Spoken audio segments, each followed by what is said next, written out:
Sa paggunita ng ika-40 araw ng pagkawala ng kanyang kapatid, ay isang mensahe nga ang pinahatid ni Miss Chris Aquino.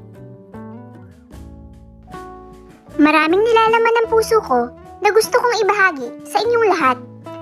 Sure ako, marami ang nagtataka bakit wala kayong nakitang post, napanood na interview o nakitang moment na ako ang nagsalita on behalf of our family.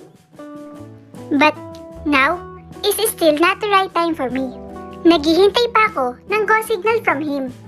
I know my brother will find a way to let Bunso know when it is time for all of you to hear the story from me of our journey. Simply because all of you are very special part of our journey. One I believe is a continuing one.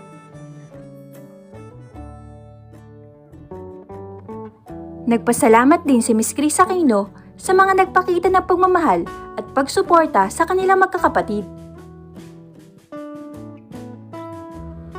Dagdag pa nito na kahit masakit ay alam nila na blessed sila na maging anak ni Ninoy at Cory at maging kapatid ni Noynoy Aquino.